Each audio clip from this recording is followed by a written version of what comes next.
busted flat in Baton Rouge, heading for the trains, feeling nearly faded as my jeans. Bobby thumbed the diesel down just before it rained, took us all the way to New Orleans. I took my mouth harp out of my old dirty red bandana. I was playing sad while Bobby sang the blues. With those windshield wipers slapping time and Bobby's clapping hands, we finally sang up every song that driver knew. Whoa, freedom's just another word for nothing left to lose. Nothing ain't worth nothing, but it's free. Whoa, feeling good was easy, Lord, when Bobby sang the blues. Feeling good was good enough for me. Bobby McGee. From the coal mines of Kentucky to the California sun, Bobby shared the secrets of my soul. Standing right beside me, Lord, through everything I've done. And every night she kept me from the cold. Then somewhere near Salinas, Lord, I let her slip away, looking for the home I hope she'll find. I'd trade all of my tomorrows for a single yesterday, holding Bobby's body next to mine. Whoa, freedom's just another word for nothing left to lose. Nothing left is all she left for me. Whoa, feeling good was easy, Lord, when Bobby sang the blues. Feeling good was good enough for me. And Bobby McGee. Whoa, freedom's just another word for nothing left to lose. Nothing ain't worth nothing, but it's free.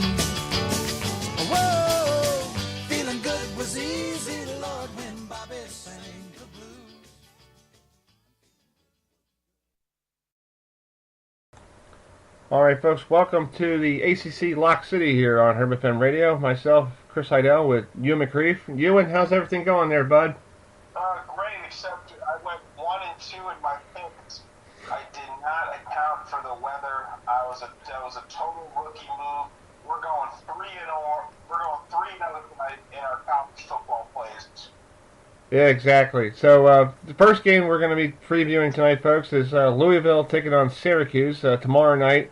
I don't think there's any weather in this situation because the Carrier Dome is a dome, but they do have no AC, so I don't think they're going to worry about the heat and humidity up there. Louisville is 0-6 on the season in the conference, just 2-7 overall, and they're in the basement of the Atlantic Division. Just got blown out by Clemson last weekend by 61 points. Even Dabo Sweeney's son got a touchdown in that game. So I have a question. What are they playing for? That's the question there, bud. Since they lost 28-24, against Florida State, they have lost by 35, 18, 20, and 61. So is that a lot of numbers? Oh my goodness! Herb, that's a great question. You're talking about a Louisville Cardinal team that seemingly put all their eggs in one basket to win against Florida State and have come out anything but fired up in the last 4 games. What are they playing for with a head coach that's supposedly on the hot seat, maybe fired? They've already had a couple of recruits decommit.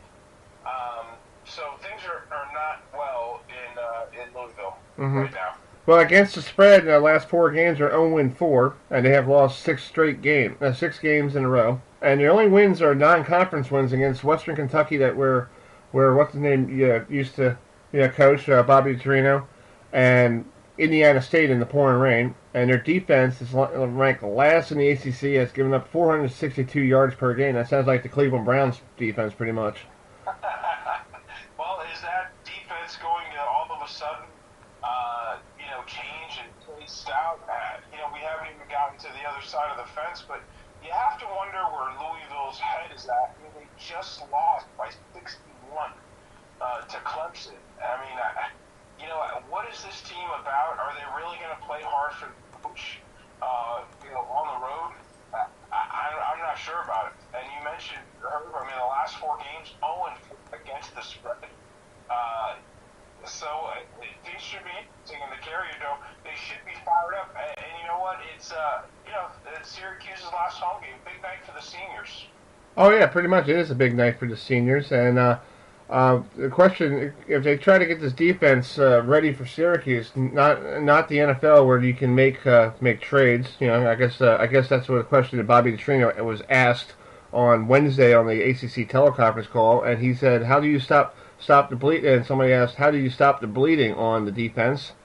And they get where they could be more competitive. And Bobby Petrino replied, "Yeah, we're going to have to be really sound to stop the run. I think it's probably the biggest difference from Syracuse in years past is they're relying on the run, and they are more physical in the way they run the football. But they're impressive in what they have done with what they've done with the running game. Obviously, they have a great challenge ahead." So, and then also Bobby Petrino still continuing saying they have explosive in their passing game. They have speed at their receivers, and they're going to be got to be in good position, and they have to mix it up. They're going to mix it up what they have to do. Yeah, well, it's a testament, Herb, to the balance of Syracuse's offense, and they can lay you up with the deep ball with Dungy, or they can just pound the ground. So that balance that Petrino was talking about is a big reason why the Orange are favored by 3 touchdowns in this matchup. Yeah, that's true. I agree with you. That's what they're. Speaking of the Orange, they're 4-2 in conference, 7-2 overall, third in the Atlantic, their highest ranking since 1998. I think that's before what's his name? Diamond McNabb, right? Exactly. Yeah. Yeah, I mean, ranking 13th in the nation. I mean, we're starting to talk about Syracuse being right up there with, in terms of production, with Clemson. Obviously, they haven't done it on a consistent basis, but being ranked 13th in the nation, number 2 in the ACC, and I just love what Dino Babers has done here. We talked about earlier, is Dungy just going to go off? It's his last game at home as a senior. Will he put up big numbers? I mean, he's a dual threat. He leads the Orange in passing, but he also leads the Orange in rushing. So this is a true dual threat quarterback under center for the Orange. Yeah, that's true. I totally agree with you. And one of the they're going to be looking ahead next weekend. Will Syracuse be looking ahead? But next weekend's game against the Irish in New York City at Yankee Stadium. So, or are they going to be Syracuse going to be motivated? Is that the question? Yeah, I just feel that this team is showing consistency, and I think there's blood in the water. They know Louisville is hurting after that Clemson game. I don't think they want to give them any kind of confidence, so I look for them to open it up early and often against a defense that, as you mentioned earlier, almost 500 yards per game. So I think Dungy and his offense are licking their chops. And Herbie, I think the other thing to emphasize here is that although he's been sacked 17 times, Louisville does not have a great front four, and they don't have a great pass rush. So, I don't think that they can exploit any of the offensive weaknesses that Syracuse has. Well, one of their beat writers asked Coach Babers yesterday on the ACC teleconference call for the media, what can you say about the importance of the fans showing up for this team and some guys for their final home game? And Coach Babers replied, I really do hope the fans understand how emotional this game is. When you are a senior, and you have been a senior, you play your last game at your home site, and you bleed for the team, you could be really good. You could be a really good football player. You probably break some bones, or tore a ligament for the team. But just one thing that you're going to always going to always. That's what he said. About the seniors having his last home game. For tomorrow night. Yeah, well, and it's interesting, Herb, because we talk about, the coaches, and he's rallying the fans, and I think everyone is going to play harder because of what Eric Dungy has meant to this program. I mean, you're talking about a guy who's really emerged and been consistent. He throws a great deep ball. He'll take the underneath stuff. And what I love about him, Herb, is when the play breaks down and the pocket collapses, he can take off with his legs. He makes good decisions with the football. That's true. The last 4 games, points against the spread, they're 2-2. So if you're a gambling man, I guess you want to look at they have a 500 record there. Yeah, I mean, not really anything to tell. I think what's more telling is, when you look at Louisville, what the motivation will be and how flat they came out last week, at Clemson. This is a Louisville team that's completely underachieved. Bobby Petrino is one of the highest paid coaches in college football, and just not getting it done. They didn't cover. They covered easily last week when they played Wake Forest, who's a decent home team. Not a great offensive team, but they won by 17 as a 6.5-point favorite. So at the end of the show, we will be picking this game. We mentioned the point spread, Syracuse 21. The total in this game is 69 points. Wow. So we'll be picking that game at the end of the show. That would be great. We'll talk about that at the end of the show. And I guess we'll be talking, the next game we're going to be talking about is the one at ESPN and College Game Day is going to be going up to Chestnut Hill for a big showdown of the Atlantic Division of the ACC. This is probably winner takes all. If Clemson wins, they get the beautiful trophy by the ACC officials for the clinching the Atlantic Division championship and going to Charlotte for the 4th year in a row. But 1 year was down in Orlando, so technically want to make it 3 years in a row. Clemson is a 19.5 favorite in this game. Temperature is going to be in a low 40s, so I guess it'll be a nice fall night up there in the Boston metro area around their Chestnut Hill. No rain expected. And BC is 5-0 at home, won 3 straight. And last week, I guess one of our picks we had BC versus Virginia Tech, and they beat Virginia Tech and covered that 3.5 point favored for that game. So they covered the spread. Oh yeah, easily. And BC, Virginia Tech had a lead at one point, but BC just showed a lot of poise, and having a great running back can help you settle things down in a hurry, Herb. I mean, this another high point spread here. And you look at BC. We talked last week about their defensive efficiency leading the ACC in sacks and interceptions. Clemson is just an absolute beast. But let's talk a little bit about A.J. Dillon. He's been a little banged up so far this season. He's had 8 rushing touchdowns, and his status he's definitely going to play, but he's been a little bit banged up. Can Boston College possess the football, minimize Clemson's possessions, and stay in this ballgame? Because Trevor Lawrence has been playing lights out. Yeah, and it's funny, Trevor Lawrence hasn't had a full season. He only came in for the game for Georgia Tech, and he's actually picking up some award and recognition right now. Yeah, I heard a couple of people say that in this ballgame, Clemson is not going to look to press the envelope. They only have to win out. It doesn't matter really, honestly, Herbie, if they win by 1 point or 21 points. But, when you look at Travis Etienne running the football, and everyone talks about A.J. Dillon, this guy is an absolute stud. But I think you have some quotes from Steve Adazio before we move on to Clemson about what he said about his great running back, A.J. Dillon. Yeah, the question was asked, the question I wanted to ask you what is Dillon's status for this week is, and given how he played in the last 3 weeks, do you feel like he has a kind of, you have the kind of team can give Clemson a game, for all 4 quarters? And Coach Adazio said, well, first off, AJ is a day-to-day guy. He has done a fabulous job managing his injury. He's just just getting kind of get through the week. He kind of get through the week. We each week we hope to gain on it a little bit, but he's doing well. And Yes, yes, he's right there. He's talking to you about, how he's managing his injury. So that tell you, obviously he's not 100%, and you want all your guns ablazing against, arguably the best team in the nation.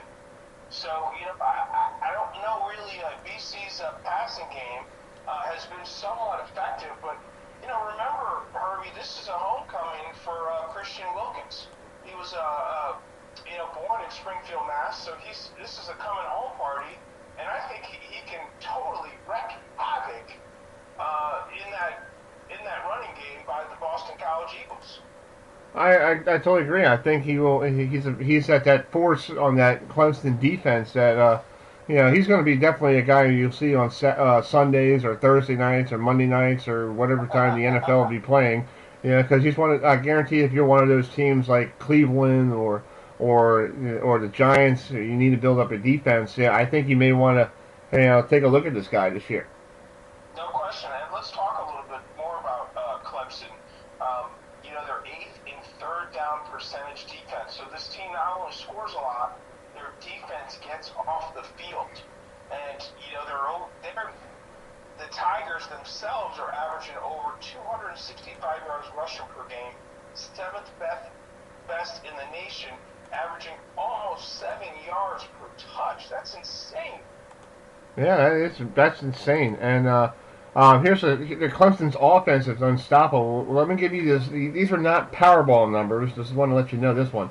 They scored 63, 41, 59 against my Seminoles. So I just want to, I do the, And then last week they completely embarrassed Louisville on ABC, putting 77 on them. Plus, on top of that, I know this is a side note, the basketball team for Clemson put 100 points on the Citadel. So everybody likes to score there in Death Valley the last couple weeks.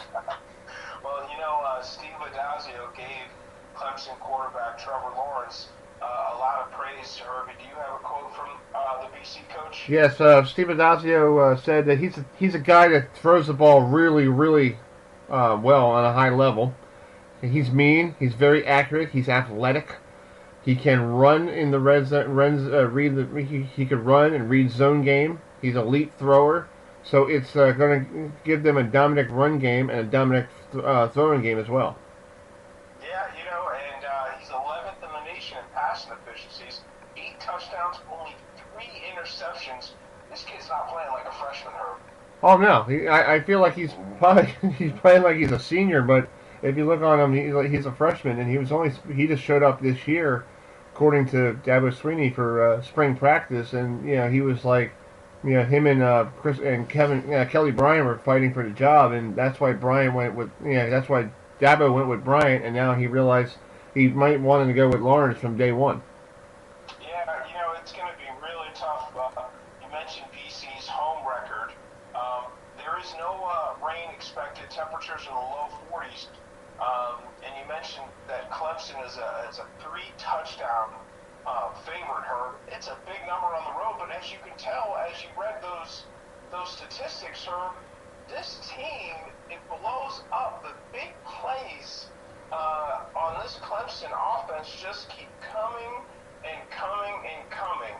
And can BC hang with them? I mean, you very rarely hear a college reporter or anyone in the media say, "Can you hang with this team for 4 quarters?" That tells you about the explosiveness of this Clemson football team. Well, Clemson actually played all 4 quarters because Alabama hasn't played all 4 quarters because they were supposed to be challenged by LSU last week, and they blew LSU out in the first half, so they didn't have to worry about playing in the 4th quarter. Yeah, we mentioned last week BC covered as a 3.5-point favorite, but they're 7-3 against the spread in their last 10 games as an underdog, getting more than 2 touchdowns. So that would indicate that, even against better competition, that they compete. Yeah. 7-3 is a good mark against the spread. It's a lot of points to be given up on the road, and believe Chestnut Hill is going to be packed to the rafters. The this Clemson team is just unfazed in all aspects. There is no moment too big for this kid, Trevor Lawrence, and his teammates. Exactly. Well, Coach Sweeney was asked about Christian Wilkinson going back home, and Coach Sweeney said this yesterday on the teleconference call. He's a huge factor in our success the last 4 years. Certainly specified against the run. I mean, he's a great defensive lineman. He's one of those rare guys that he's an impact player as a freshman. I mean, he really came in here and made a huge difference for us. He's mature. His body has changed. He is physical. He has strength. He has recognition. He has speed, and he plays with because he knows the knowledge and he's confident in his leadership. In all of those areas, he has grown and grown and grown, and he became a special young man, a dynamic leader, and a guy that's definitely a guy we're definitely going to miss.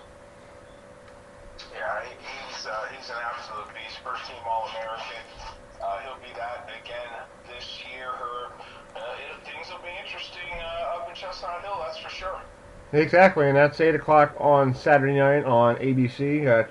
Or check your local listings in your area if you are looking to watch that game. It will be on ABC. Ewan, the only game we have left here is the team that I follow a lot. Who basically, if you know HerbFM Sports Radio, we are one of us is a diehard Florida State fan. I'll be having the honor rolling out to South Bend, Indiana. Tomorrow morning. We're leaving early with the. We're not driving a bus, dude. We're just taking a rental car. We're rolling out to South Bend, Indiana, and it's going to be very cold. But temperatures in the 20s at game time. Snow early in the day.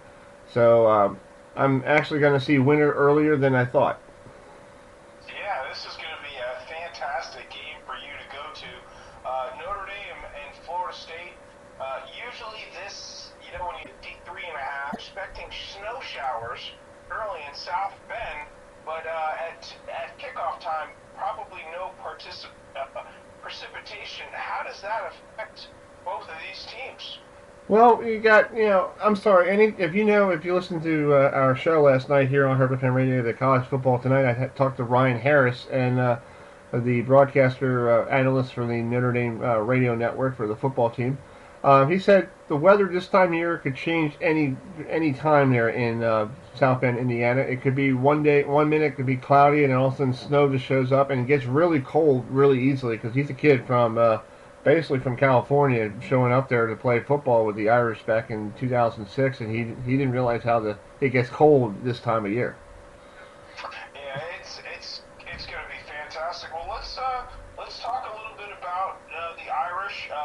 They are, when they're favored by over 6.5 points, they are 0-4-1 against the spread. They're 7th in the nation in completion percentage, but this is an interesting game, Herbie. It's a very tough one to handicap because you have Brandon Wimbush coming back into play where he started this year, the first 4 games. He'll be replacing Ian Book, who's just been playing fantastic. He was completing 75% of his passes, 15 TDs, 4 picks, averaging, what I love, my favorite stat about Ian is he's averaging almost 9 yards per pass attempt, so he's throwing the ball down the field. What is Wimbush going to bring, and what should we expect from this guy, Herb? Well, I was talking to one of our colleagues here at HerbFM Radio, Matt Trecanelli, who's going to be making the road trip with me this weekend. I truly think they're using Wimbush as a diverse thing for, to show people that, it's going to be Wimbush. But here's my question. Book last week played with a rib injury and played the entire game without even knowing. And then Brian Kelly on the teleconference call on Sunday never mentioned any even Book on the injury list. So I'm wondering if Brian Kelly's trying to play one of these chess matches and saying, oh, he has an injury, we're going to go with Wimbush, and then when game time comes around, you'll see Ian Book coming in, and just use him as a decoy. Yeah, wow, that is something. Yeah. I have to tell you that I have not thought about even the thought of a dual threat quarterback, but things could definitely go down that way. Yep. But as of right now, it's so hard to handicap because we don't to see the Brandon Wimbush throwing picks all over the yard. And the other part of I hope it so. is, I hope so. I hope he throws a lot of picks because this guy right here will be a happy camper in the press box. I know. Well, here's another team that doesn't have to win convincingly, Herb. You talk about perhaps a more conservative play calling with Wimbush back there, a lot more running. With the field not being so great, we could see an under 54 with all the rushes. I don't think they're going to pass. This is a Notre Dame pass defense that's been exposed a little bit. Both Vanderbilt and Virginia Tech threw for over 300 yards against them. Mm-hmm. So, but this Notre Dame defense, this defensive line is very underrated. And, let's talk about the Florida State Seminoles. It's been anything but a good first year. Do you have some Brian Kelly quotes? Yes. Brian Kelly was asked about Wimbush playing this weekend, and he's about practicing. He's been practicing really well, Kelly has said according to our folks at the IrishIllustrated.com. It's been easy to lose your edge when you're not starting. You're basically on the bench. You're kind of rusty. That's what he's trying to say. But he fought that. He's just been a great teammate. He kept himself prepared, and he's ready to go. Yeah, that's pretty. That's some pretty high praise. And from what I've been reading, he's been a fantastic and supportive leader. And a real team guy, so that can bode well. But let's flip the script here and talk about your once mighty Seminoles. Only 4-5 overall, just 2-5 in ACC play. Herb, when you take a step back and you look at this team, and nobody knows this team like you, what are the reasons why Florida State is struggling so much this season? Well, they're struggling because call me a little bite there. They're struggling because Taggart's coming in. They got a brand new system. Okay, so anybody who has a knowledge of college football, when you have a new coach coming into a situation with players who have been there from the following regime, like Jimbo Fisher, some of the players are so used to Jimbo Fisher, yelling at them, screaming at them, and berating them on the practice field. Taggart has done completely opposite. He's been more teaching. But I feel like, I think Taggart needs to stop teaching and start, disciplining them to show them that this is Florida State football. We are not 4-5 right now. Okay, we're not that team. And truthfully, being a Seminole fan since 1990, I feel like this is in danger of. I'm probably not going to have the first. This is going to be the first Christmas vacation I will have at no Florida State football if they don't. Win their next two games, but it's tough for them because they got Notre Dame.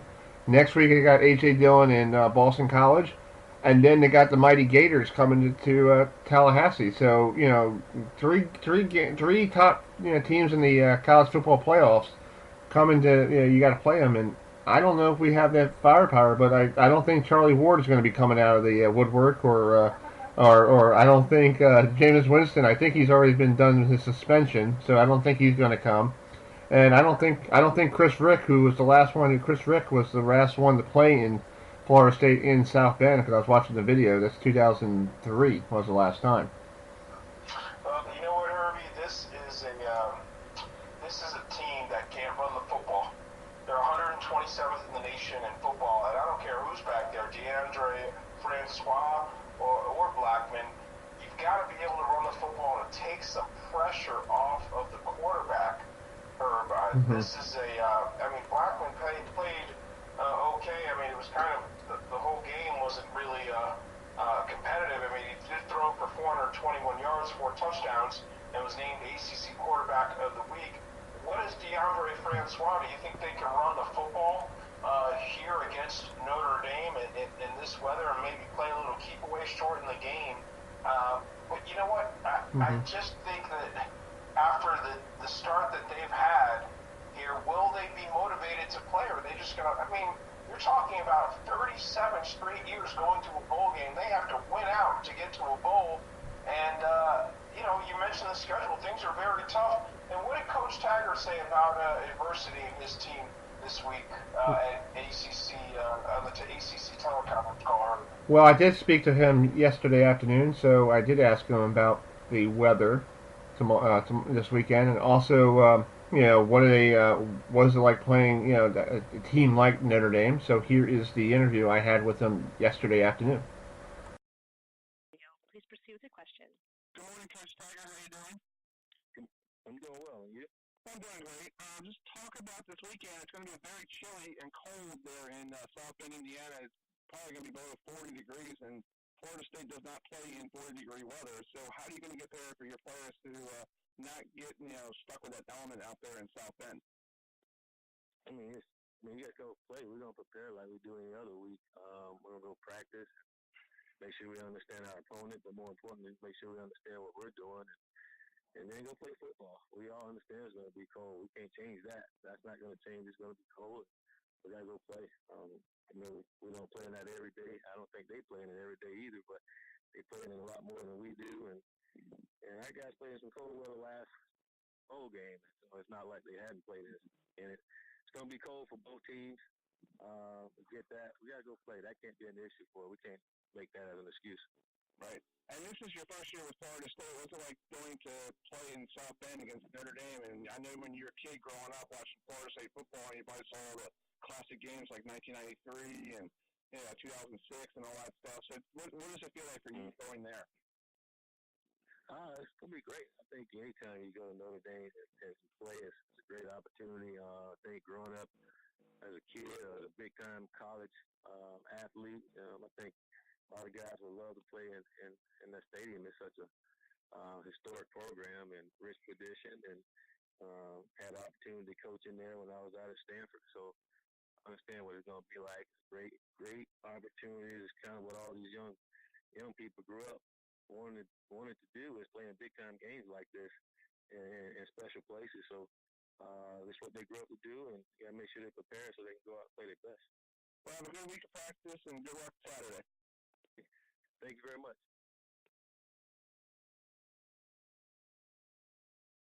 We did it. All right. So the first one's going to be. If you don't write checks, how do you pay these guys? Straight cash, homie. Yes, Mr. Randy Moss, it is straight change money. Yeah, straight change, buddy. Straight change, homie. So first game we're going to talk about is Louisville and Syracuse, right? Yeah, Syracuse is a 21-point favorite. The total's 69. Herbie, who do you got? Well, I'm going to go with Syracuse because I think they're going to be rolling, because I think Louisville's just playing out the rest of the schedule, and I think Bobby Petrino would be, getting to know him on the phone and having him know me on the phone. I think next year will be a new coach there in Louisville. I'm with you, Herb. I think Dungy plays great in his last collegiate game at home. He puts on a show. Fireworks. I think they cover the 21 points. That's great. That's cool. The next game is Clemson versus Boston College, Saturday night on ABC. I'm actually going to go with Clemson, but it's going to be close because I think Boston College does have the horses to play, because they did beat Miami a couple weeks ago, and Miami was pretty good as well.